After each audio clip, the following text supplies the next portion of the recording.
Então, vamos passar agora a palavra à doutora Débora Leal.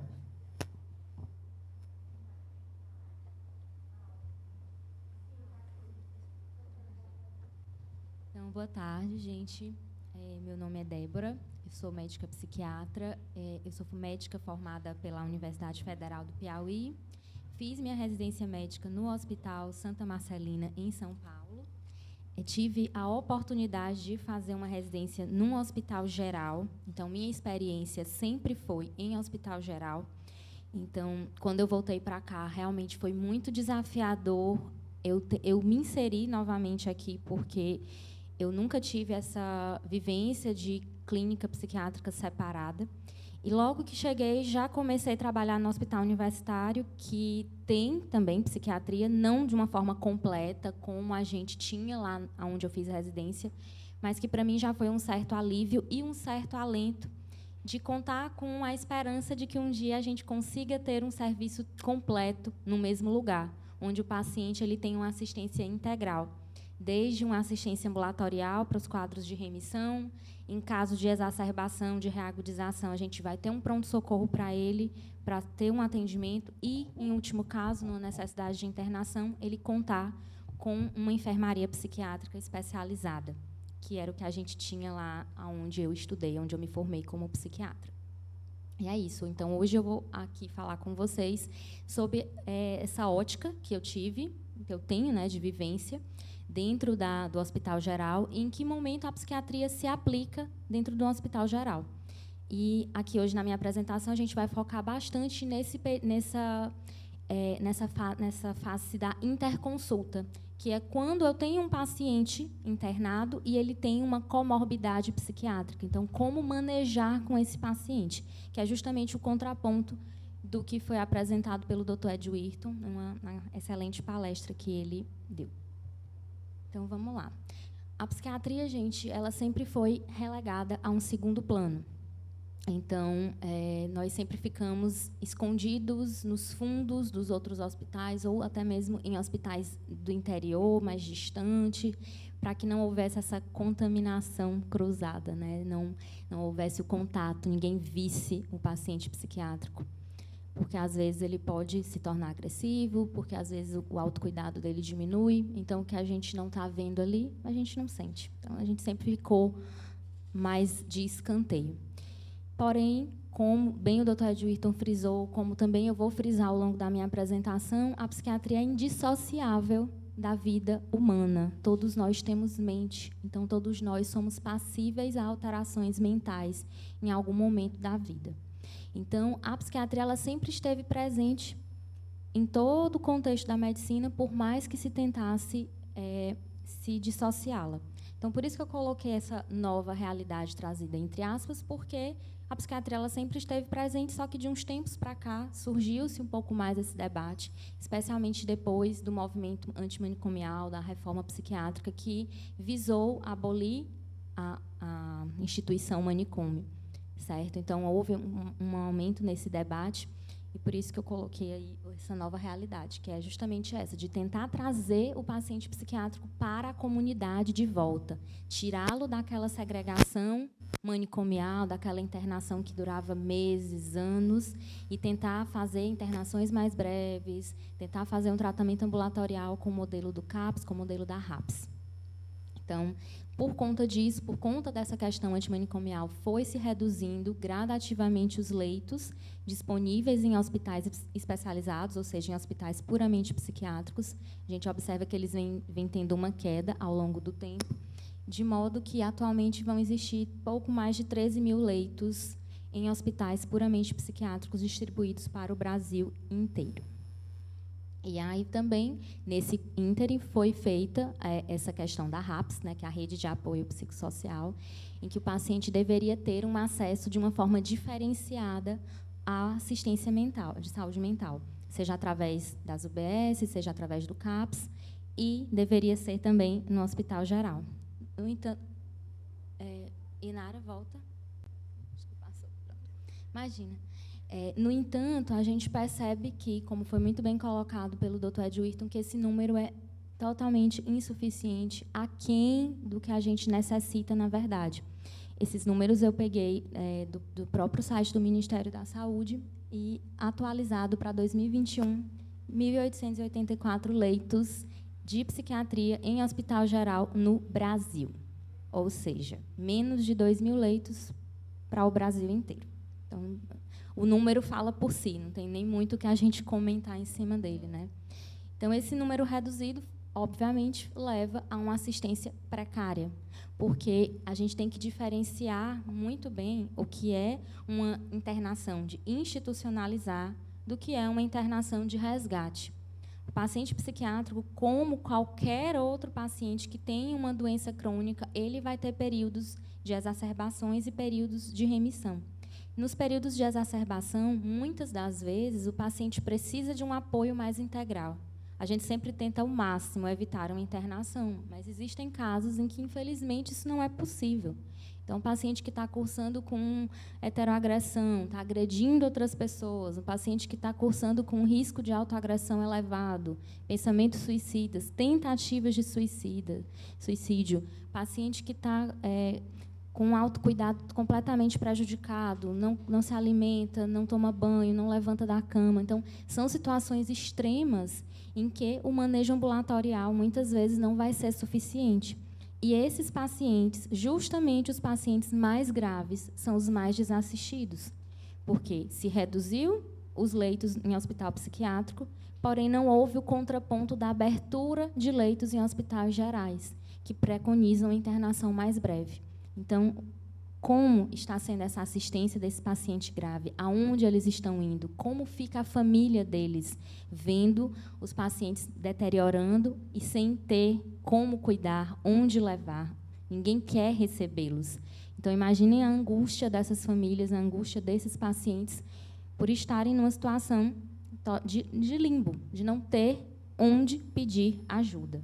Então, como a gente sempre fala, esse seminário é muito de conscientização, para que as gerações vindouras tentem fazer o que a gente vem tentando e ainda não tem conseguido sucesso. A gente já avançou em muita coisa, mas ainda falta avançar muito mais.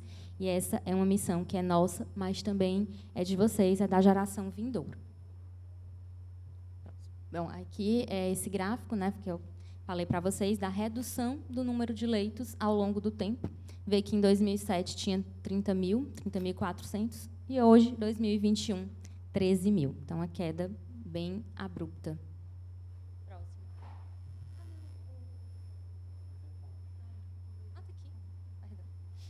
E aqui é o número de leitos de saúde mental.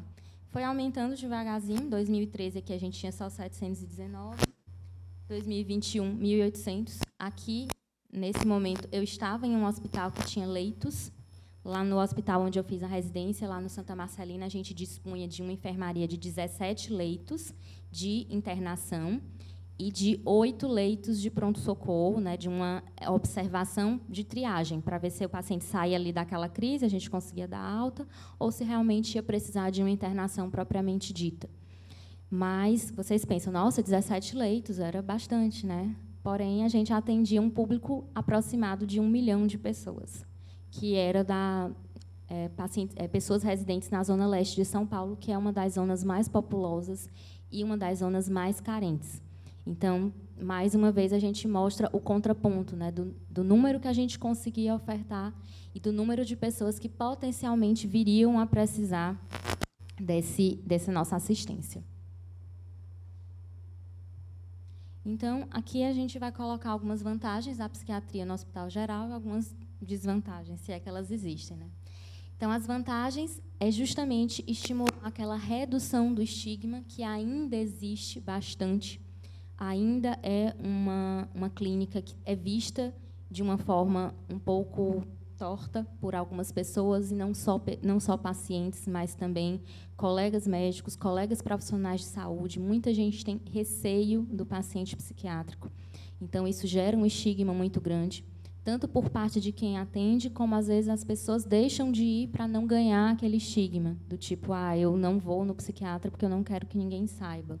Ou se vai e não conta para ninguém. Então, o estigma ainda é muito grande. A gente vai conseguir ter uma melhor atenção à saúde física, porque a gente sabe que os pacientes que têm comorbidades psiquiátricas, eles têm riscos maiores de um adoecimento clínico, até por conta do estilo de vida. São pacientes que nem sempre conseguem aderir bem a um estilo de vida saudável. As medicações, elas costumam ter bastante efeitos colaterais metabólicos, ganho de peso, resistência insulínica. Então, isso, por si só, já tira anos de vida dos pacientes. Então, o paciente psiquiátrico ele precisa ainda mais de uma assistência clínica e vai permitir a interdisciplinaridade, que é para que a gente volte a ver a pessoa como um todo, não só como um pé diabético, como um nefropata, como um hepatopata ou como um esquizofrênico. É um paciente, é uma pessoa que tem aquelas necessidades de atenção naquele momento. As desvantagens, na verdade, é mais em relação a questões burocráticas, né? Não é uma desvantagem de você ter ali, naquele local, um atendimento psiquiátrico, mas é mais em relação à própria estrutura. Então, por exemplo, uma enfermaria psiquiátrica, ela tem que ter algumas peculiaridades que a gente não vê na enfermaria clínica. Então, por exemplo, quem de vocês pensaria que numa enfermaria psiquiátrica, no banheiro de uma enfermaria psiquiátrica, o chuveiro ele não pode ter o cano longo, né, que sai da parede, porque para um paciente que tem risco de suicídio pode ser um risco. Não pode ter um suporte de soro, porque também pode virar uma arma para um momento de agitação, de heteroagressão. Então, exige algumas adaptações que, às vezes, o hospital não está preparado, até por falta de vivência. Eu, particularmente, não tinha essa vivência até estar lá, até pensar. E muitas coisas a gente vai aprendendo na prática. Então, vou dar um exemplo do que aconteceu. Eu não estava ainda no hospital, mas eu cheguei a atender a paciente, uma paciente que tinha um quadro de esquizofrenia bastante grave, e ela tinha uma cicatriz extensa na mão de queimadura. E um dia eu fui perguntar por que ela tinha aquela cicatriz. E lá no hospital eles tinham um sistema de aquecimento de água de caldeira. Por conta do frio, né, tem que ter a água é aquecida para o banho dos pacientes. E um dia ela foi tomar banho e no que ela abriu a válvula do chuveiro, ela abriu só a água quente. E ela entrou de uma vez na água quente fervendo da caldeira. Então, depois desse acidente, foi que o hospital parou de colocar a válvula e a enfermagem se responsabilizava por abrir e checar a temperatura da água antes dos pacientes entrarem. Coisa corriqueira, que ninguém jamais iria imaginar que aconteceria.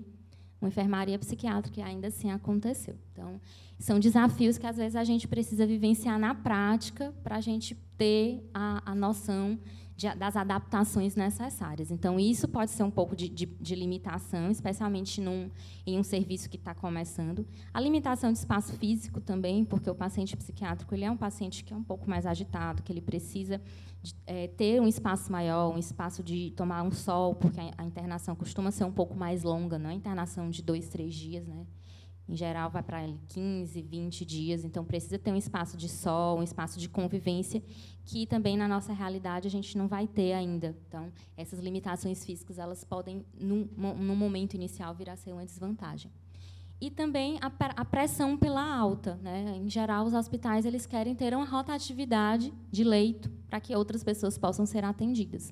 Mas, no nosso caso, quando a gente dá uma alta muito precoce, o paciente pode ter também uma recaída, uma reagudização mais precoce ainda, levando a múltiplas reinternações, dificultando o processo terapêutico. Então, são duas coisas que a gente sempre tem que avaliar bem quando a gente vai dar alta para o paciente. Se ele já realmente está apto, se aqueles riscos que levaram ele para a internação cessaram, e também se ele vai ter como dar seguimento, orientar, fazer essa psicoeducação do segmento do paciente, porque, senão, logo, logo, ele vai estar ali de volta.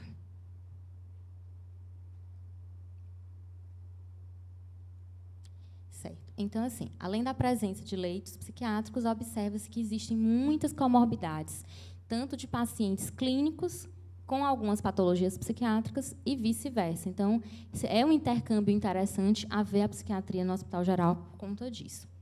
E isso vai exigir que o hospital tenha uma equipe adequada que faça esse manejo. Então, médicos assistentes preparados, equipe de enfermagem preparada, equipe multidisciplinar, psicólogo, assistente social. Sem uma equipe multi, a psiquiatria no hospital geral não funciona, né? A gente tem que ter esse apoio, esse trabalho conjunto para que haja esse trabalho. E é como a gente vem falando para vocês, né? Os pacientes clínicos podem evoluir com doenças psiquiátricas e os pacientes psiquiátricos podem evoluir com doenças clínicas. A gente nunca deve esquecer disso. Não é porque o paciente tem esquizofrenia há 20 anos que ele não pode ter um infarto, ele não pode ter um AVC, ele não pode abrir um quadro de diabetes. Então, nunca deixem de investigar os pacientes adequadamente, por mais que os sintomas, a princípio, o paciente não consiga expressar bem, mas escute. Tenha atenção no que ele relata para você.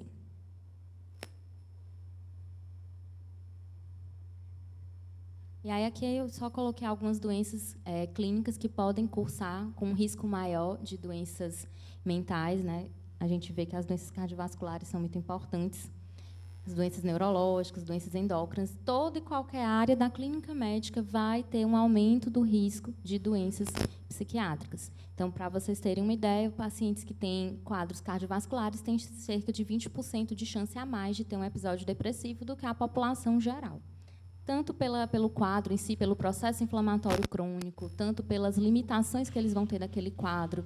Então, uma doença clínica acaba sendo um fator de risco por tudo isso, pela própria fisiopatologia da doença, pelas limitações que ela traz, pelas sequelas. Então, sempre vejam o paciente como um todo. Mesmo que vocês vão para áreas de clínica médica, de clínica cirúrgica, tentem se atentar para o estado mental do paciente de vocês. Da forma como vocês dão o diagnóstico também vai interferir na forma como ele vai receber, na forma como ele vai se sentir. Então, isso é muito importante para vocês observarem.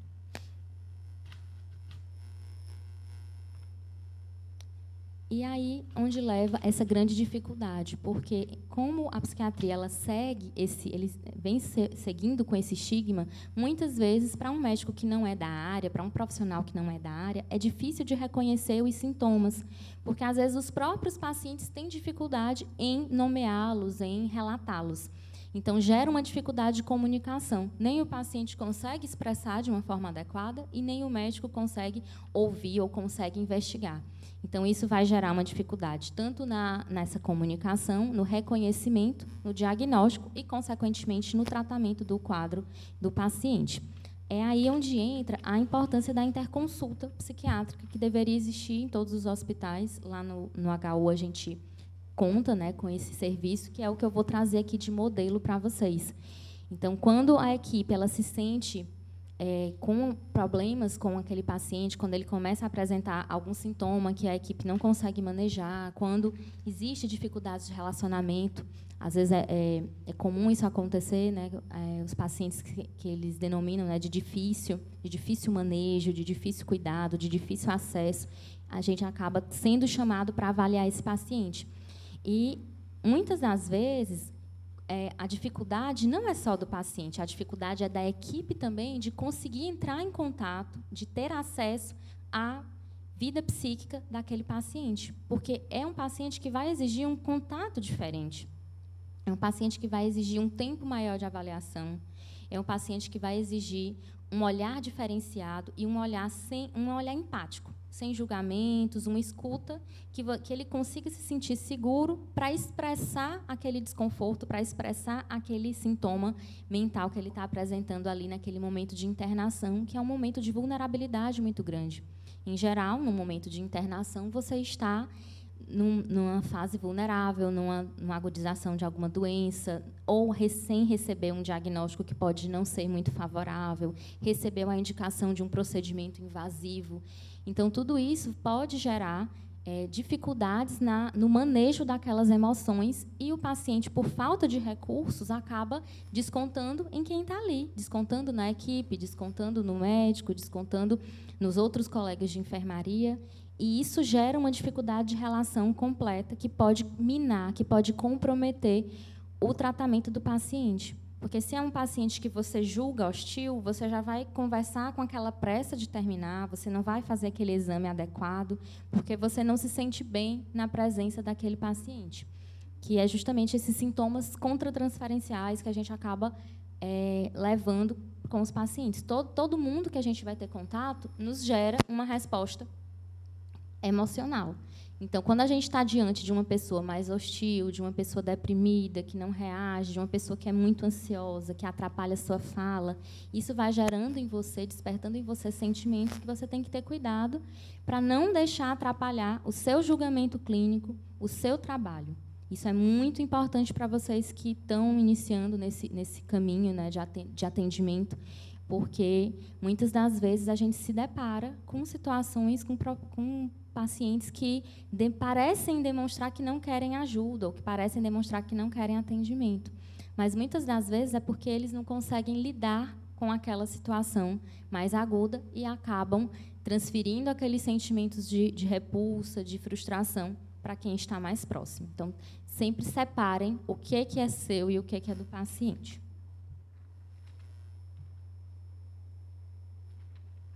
Então, aqui, para vocês terem uma ideia, nessa dificuldade de comunicação, essa figura de um livro do professor Neuri, eu coloquei a foto no final para quem quiser ver. Aqui é o número de pacientes que chegam internados no hospital. Pronto, é esse bem aí mesmo que a doutora Inara já está mostrando. Chegam em torno de 300 a 450 pacientes num hospital geral que tem algum tipo de morbidade psiquiátrica.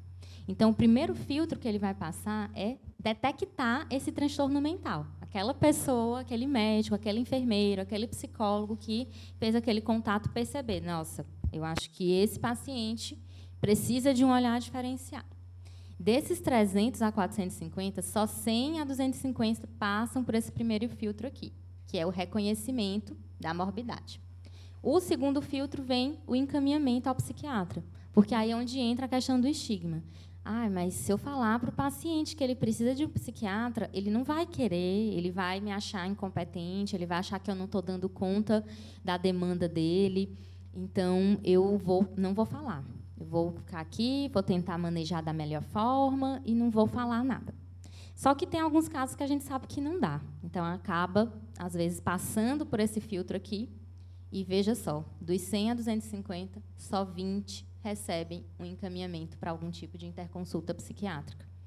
Então, dos 300, dos 450, na verdade, que iriam precisar, só 20 chegam para a gente. Para vocês verem o tanto que isso se afunila, tanto por conta do baixo reconhecimento, quanto por conta da dificuldade que muitos profissionais têm em abordar questões de saúde mental com os pacientes.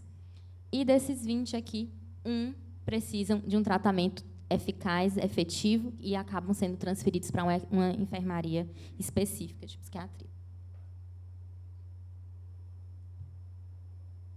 Então, né, como já vinha dizendo, a interconsulta é esse serviço de avaliar um paciente que está internado por outra clínica. Ela pode acontecer, que é o que aqui no Piauí a gente chama de pedido de parecer, né? É o que pode acontecer de qualquer clínica para outra clínica. Então, um paciente que interna por uma investigação de hemorragia digestiva alta, começa a ter sintomas de choro, isolamento, respondendo mal à equipe, vai se pedir uma interconsulta para a psiquiatria para avaliar as possibilidades de ser, por exemplo, um quadro depressivo. Então, a interconsulta é isso.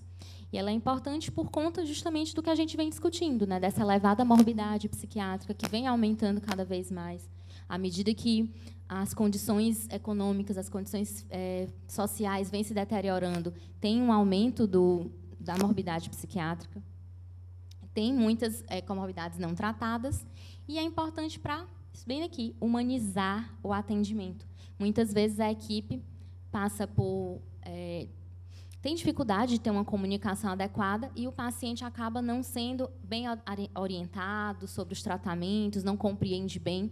E a presença da equipe de saúde mental vai garantir que essa comunicação se dê de uma forma mais eficaz e mais humanizada, que é o que a gente busca. E acaba, então, modulando essa relação entre o paciente e a equipe assistencial. Então, nossos objetivos são esses, né? O tratamento dos pacientes com algum transtorno, melhorar a qualidade da assistência e aproximar a psiquiatria das demais áreas da medicina. Então, a gente vai ter que fazer umas pinceladas nos aspectos da técnica. Quando o médico assistente ou alguém da equipe observa sintomas, eles vão fazer um pedido. Esse pedido precisa ser por escrito para que a gente consiga entender. Só que, em geral, esses pedidos eles vêm de uma forma muito lacônica, do tipo, o paciente agitado solicita avaliação e conduta. Não disse nada para a gente. Então, quando vocês forem pedir uma interconsulta, um parecer, por gentileza, expliquem por que vocês estão pedindo. E desse pedido, muitas vezes, a gente vê o que está escrito, mas vê também o que não está escrito. Se tu escreve paciente agitado, solicita avaliação, quer dizer o quê? Tu não aguenta mais nem ver aquilo. Tu não consegue nem escrever sobre aquele quadro do tanto que aquilo já está lhe incomodando. Então, por isso que a gente fala que tem o conteúdo latente, que é o que está ali, presente, e tem o conteúdo manifesto, que é o que está por trás, que não foi escrito, que muitas vezes a gente consegue entender nessas entrelinhas. E aí, diferente de uma avaliação de consultório, a gente vai ter que fazer uma entrevista ampliada, ou seja, conversar também com outras pessoas que estejam ali no ambiente. Então, conversar com a equipe que está ali assistindo o paciente diariamente é fundamental, justamente para entender a queixa, entender de fato o motivo, quando ele não vem de fato registrado. A gente precisa ter contato também com a família do paciente. A gente precisa, às vezes, até mesmo conversar com as pessoas que estão ali naquela mesma enfermaria, porque como o momento da avaliação é um momento muito pontual, ele não vai refletir a realidade ali daquela enfermaria no decorrer daqueles dias, daquelas semanas que o paciente está ali. Então, daí a importância dessa entrevista ampliada. A gente deve também ler o prontuário do paciente, ver as condições clínicas, o exame psíquico que está sendo feito, os exames complementares que já foram solicitados, porque ajuda no nosso raciocínio clínico. E aí também avaliar o paciente, obviamente, tentar conversar com ele da melhor forma possível. A gente sabe das limitações que é de fazer uma avaliação psiquiátrica numa enfermaria, numa beira de leito, não tem muita privacidade. Se tiver como tirar o paciente dali, seria o ideal, mais adequado, mas a gente sabe que nem sempre tem um local de avaliação, né, para onde... E tentar extrair o máximo de informações possível, realizando um exame psíquico adequado, realizando até mesmo um exame físico, se possível. E ter também essa devolução de informação é fundamental, de você passar para a equipe o que é que você conseguiu perceber. Se tem um diagnóstico, se não tem, o que é que dá para ser feito, os pontos que dá para melhorar aquele contato com o paciente. E, claro, sempre registrar essas informações no prontuário, tanto para o seu respaldo, quanto para a segurança do paciente, quanto para a equipe poder se nortear naquelas informações que você passou. E aqui são os motivos mais comuns, aqui não tem uma ordem de percentual, mas o que a gente vê na nossa prática do dia a dia é isso, né? A agitação psicomotora, de longe, é o mais comum, é o paciente agitado, é o paciente inquieto, é o paciente agressivo, que gera, de fato, um temor por parte da equipe, que não está acostumada a lidar com isso. É o delírio, que é uma flutuação de atenção e do nível de consciência em pacientes que têm uma infecção clínica subjacente, uma condição clínica subjacente. Comportamento suicida, desde a ideação até mesmo a tentativa, passando pelos atos autolesivos, também gera uma angústia muito grande da equipe que não tem muito contato com saúde mental. Uso e abuso e também a abstinência de substâncias psicoativas. A gente vê muito paciente etilista crônico, cai, fratura o fêmur, vai para a enfermaria para operar e lá entra em delirium tremens, né, vem abstinência de álcool. Então, também é outra causa muito frequente. E recusa de tratamento. O paciente pode recusar, ele pode ter alta a pedido. Essas questões o doutor Leonardo consegue responder bem mais do que eu. E aqui um pouquinho explicando como que funciona lá atualmente o nosso serviço, né? O nosso serviço do HU. Lá a gente tem atualmente a assistência ambulatorial, a gente tem o ambulatório de psiquiatria, tem eu, o Ed Wirton, que estava aqui, o doutor Adriano. A gente tem também o ambulatório de psicologia. E, nesses ambulatórios, tanto os pacientes vêm da rede, né, encaminhados da atenção básica, encaminhados de outros serviços, podem ser encaminhados do próprio HU, eles estão fazendo tratamento ambulatorial por outro motivo, tem alguma comorbidade psiquiátrica, eles mandam para a gente também. E pacientes, às vezes, egressos de internação, tiveram alguma complicação durante a internação, e mandam para segmento ambulatorial com a gente. Em relação ao paciente internado, a gente consegue fazer esse serviço de interconsulta, né, do parecer. E também temos a equipe multidisciplinar, psiquiatra, psicólogo e assistente social. A gente realiza as atividades de ensino com os residentes de psiquiatria, os residentes da neurologia, clínica médica, cuidados paliativos, os internos passam com a gente também, então é bem amplo. Os estudantes começaram a passar agora também, mas com os professores da disciplina. E a gente tem também o apoio à medicina do trabalho, que esse sou eu que faço. A gente avalia os funcionários que têm algum grau de problemas mentais para ver se eles estão aptos, se não estão, para uma readequação de função. Esse sou eu que realizo. E aqui eu fiz essa série histórica do número de interconsultas que a gente fez lá. Que é um número mais ou menos constante. 175 em 2018, 229 em 2020, 196 em 2020, por razões meio óbvias, né, pela pandemia, deu uma quebrada aqui, porque os leitos lá foram desviados para a Covid. 2021, 222, e esse ano acho que vai bater o recorde, né? Já temos 168 de janeiro até julho. Então, vocês veem que é bastante, né, gente? Muitos pedidos de avaliação para corroborar o que a gente vem dizendo. O paciente clínico ele também pode ter um problema psiquiátrico associado. E quem mais solicita? Clínica médica, com quase 30%. Onco, gastro, reumato, cardio, né, que são doenças que, em geral, são especialidades que cursam com doenças mais graves, com internações mais prolongadas. E eu não coloquei, mas quem menos solicita é ortopedia e a bucomaxilofacial.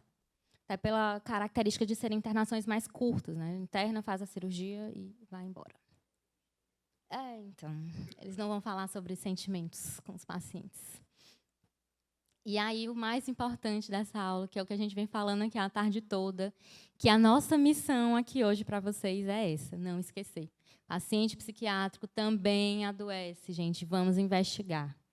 E o paciente clínico também pode evoluir com quadro psiquiátrico concomitante. Nunca esqueçam disso. Não existe segregação. Todo ser humano precisa de uma avaliação integral. E é isso. Vou passar aqui. Aqui o livro, né, que a Inara já mostrou, aqueles gráficos que eu tirei do Ministério da Saúde. E muito obrigada, gente. É meu contato. Bom, gente,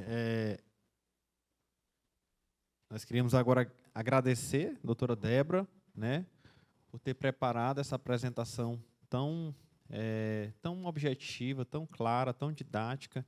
Eu tenho certeza que vocês vão sair daqui com uma ideia completamente diferente do que vocês entraram. Né? Realmente é uma visão de uma pessoa que a gente percebe que ela tem apenas não o conhecimento teórico, mas o conhecimento prático. Né? A gente ensina o que a gente sabe, mas a gente só dá o que a gente tem. Então, realmente foi algo muito enriquecedor. Né?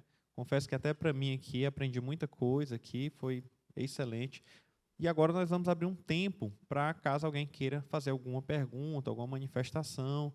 Tá? Esse é o tempo que nós vamos ter agora, então fiquem à vontade. Doutor Inaldo. Tem como levar o microfone aqui para ele? Alguém pode me ajudar aqui?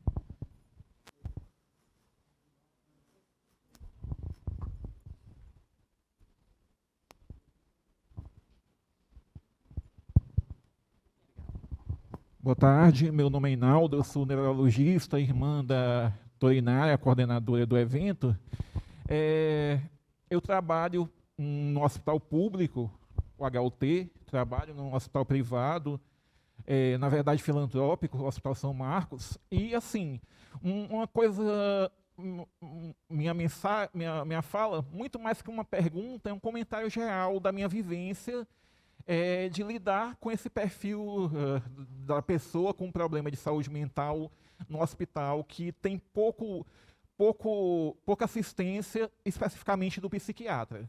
O HUT, eu sei que existe acho que um psiquiatra só para responder pareceres aleatoriamente. Quando você mostrou que tem anos com 200 pedidos de interconsulta, talvez nesses 14 anos que o HUT não tenha chegado a esse total de pedidos de avaliação.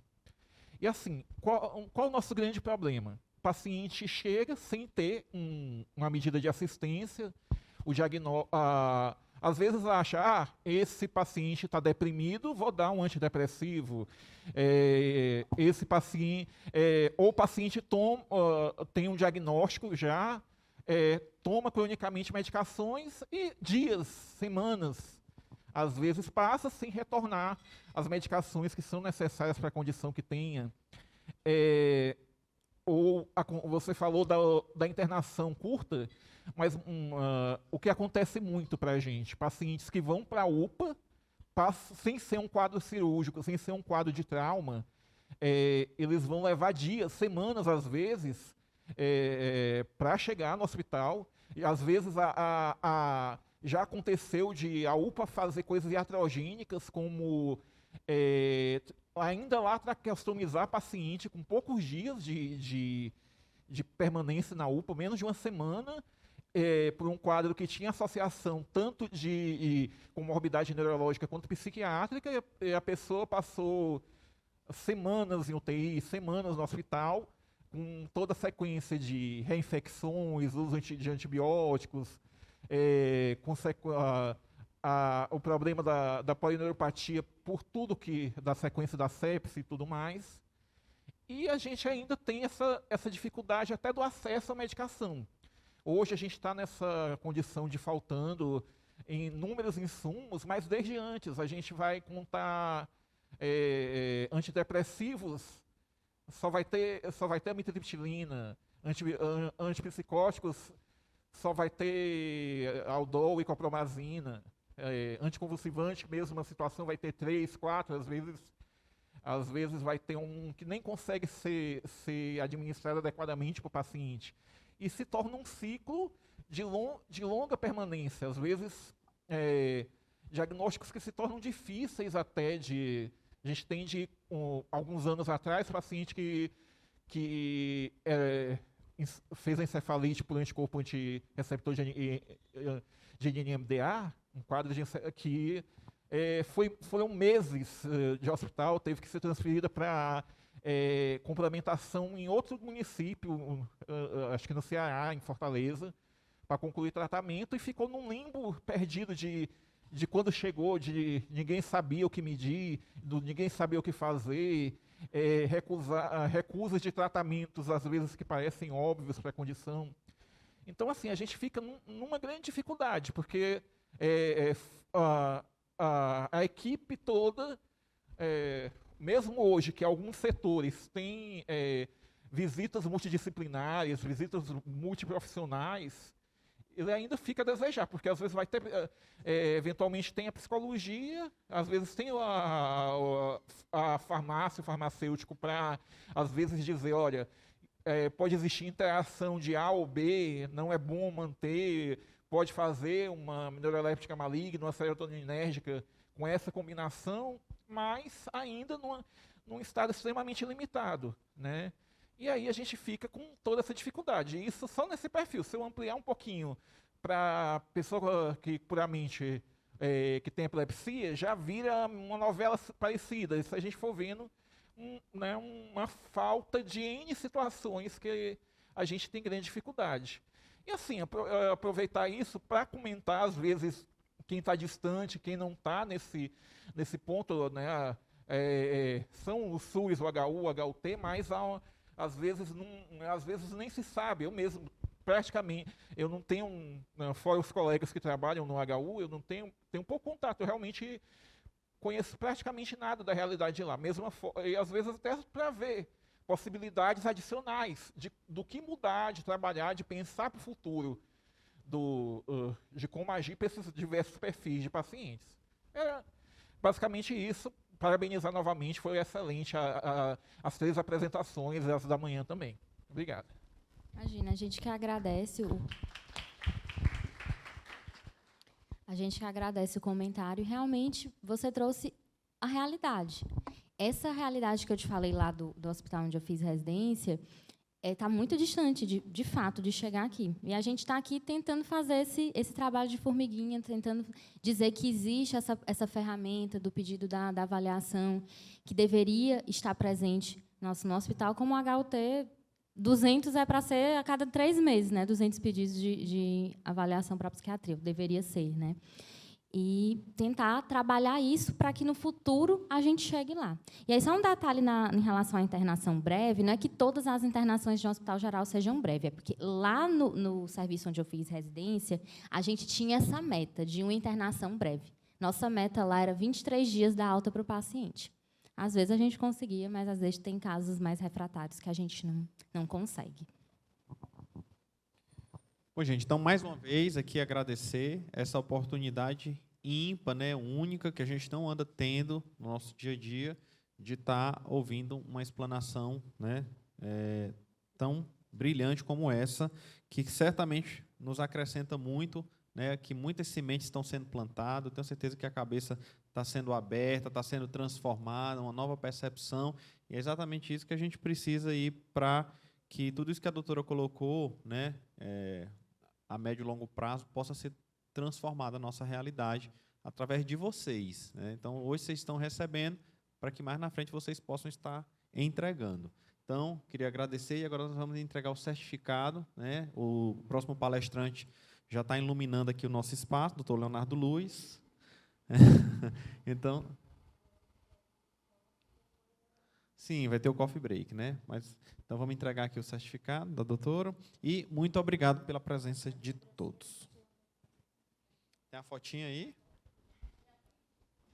Pode estar para cá, porque a luz também na nossa cara aqui do Data Show.